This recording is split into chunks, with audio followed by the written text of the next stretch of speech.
Nerdrotic.com.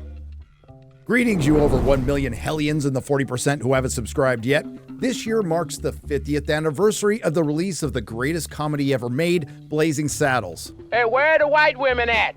And although it feels like 50 years, in truth it's only been 10 since we've gotten a good comedy from Hollywood, because in Tinseltown, comedy is dead. This brings us to what I'm guessing will be the best comedy of the year. Am I Racist? And no, it doesn't come from Hollywood. It comes from Matt Walsh and the Daily Wire, that currently has a 99% audience score on Rotten Tomatoes, and surprisingly enough, not a single major corporate critic has reviewed it. And one of the only precious few mainstream critics with any integrity and the balls to review it was Jeremy Johns. If you haven't, please give him a sub. Now, personally, I think Am I Racist not getting reviewed by any of the major corporate critics is an overall plus and might get more people to watch it. Just chalk it up as more proof that they've lost all credibility. But I do find it interesting that they're not reviewing one of the top 5 films in the country at time of recording, when they love to use phrases like, "This is an important film. This film will challenge your beliefs. This film puts a mirror to society." When that's exactly what Am I Racist does. In particular, it puts a spotlight on something that's destroying Hollywood and a lot of other parts of our country right now: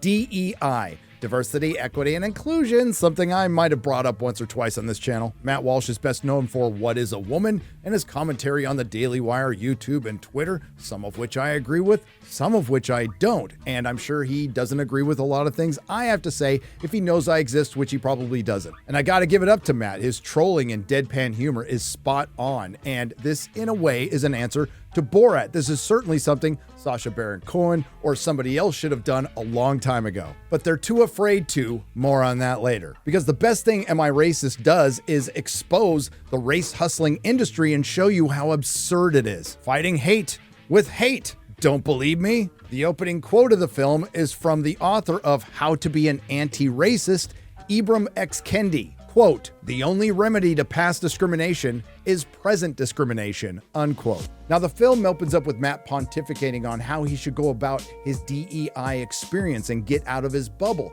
Talk to somebody who is an authoritative source on the Black experience in America. That would be, of course, a white woman. Where they discuss the Moana problem. My 3-year-old daughter is her favorite princess is Moana. Love it. It's a good sign. Yeah.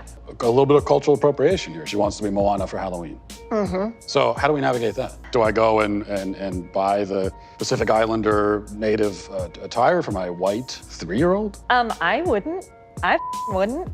But I guess what we might call the Moana problem here is, on one hand, there's cultural appropriation. On the other hand, there's gravitating towards white characters. Right. So it's almost like no matter which way you go, you end up back in racism. Without giving away too much, Matt eventually has to go undercover and put on a disguise, including a wig with a man bun that's slightly more convincing than the one on Sauron. He puts on some man prees and gets himself a man purse, and we're off to the races. This is followed by him taking a DEI course and getting an official card, and one of the better scenes of the movie is him walking around a city flashing his card to everyone. He manages to get on a morning show in Utah and convinces the women to stretch out of their whiteness. And they go along with it without suspecting a thing. He infiltrates and trolls the hell out of Race to Dinner as a waiter. Now, if you're not familiar with that, it's where essentially a bunch of white women go and pay money to be called racist. And we find out these classes, or whatever the hell they are, aren't about understanding or ending racism. It's about anti-whiteness. This is what anti-racism is. It's actually what anti-whiteness is. And this. The entire system has to burn. And I'm not going to even use save this country. This country is not worth saving.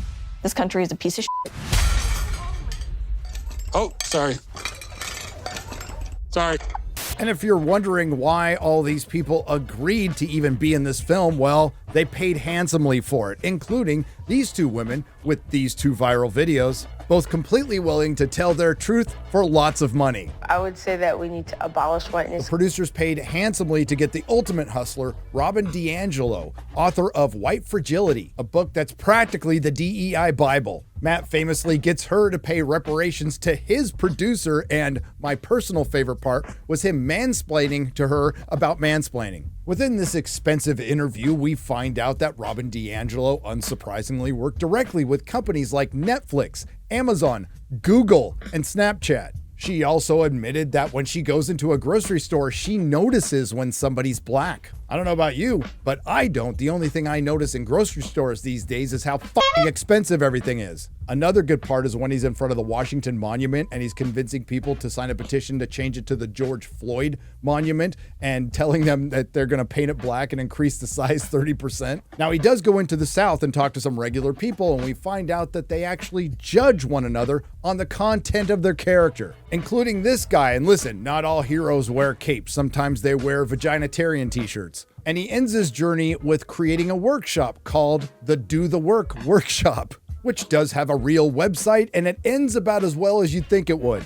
So I'll look around the room and point to who we believe is the most racist person in the room.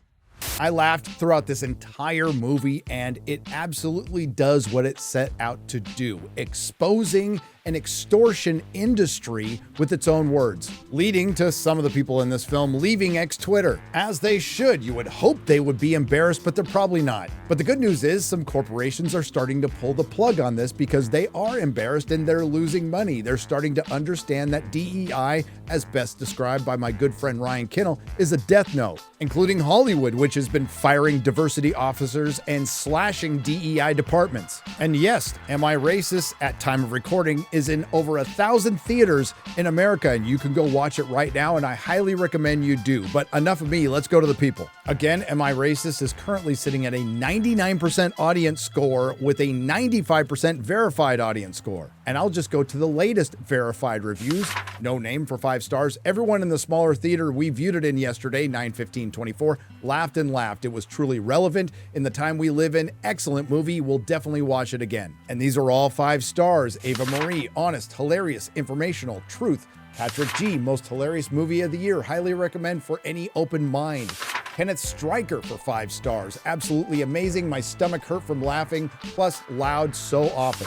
Aaron T for 5 stars. Before you get mad at Matt Walsh because of the negative coverage of racial gaslighting, understand that he was simply joining and letting them expose themselves. Fantastically funny, yet very disturbing. Thank you, Matt Walsh. MDL for 4 stars. Entertaining, very funny. Felt it was preaching to the choir, so to speak. Didn't feel Matt was trying to change minds. Too much of Matt's antics. More mockumentary versus documentary. No, I don't think it's going to change a lot of minds because of Matt Walsh and Daily Wire. People are refusing to even review it because of that, which is too bad, because what the movie's point is, these DEI policies have pushed the perception of a divided country that's really not that divided through corporate America, like social media, mainstream media, and yes, Hollywood. And yes, it is a mockumentary because this is a mockery. And for a lot of people, it's easier to believe the lie than face the truth. I long for the day where society pulls its stick out of its ass and learns how to laugh at itself again. Hollywood used to make fun of itself, and what it really needs to do is make the blazing saddles of woke Hollywood. Yes, it's low-hanging fruit, and yes, it would be hilarious, but they're afraid to. But maybe this movie will inspire somebody to sack up and make it, because the world needs it. And because DEI is dying, maybe we're a little close to actually getting it. Until then, go see Am I Racist? It's hilarious. You'll have a good time.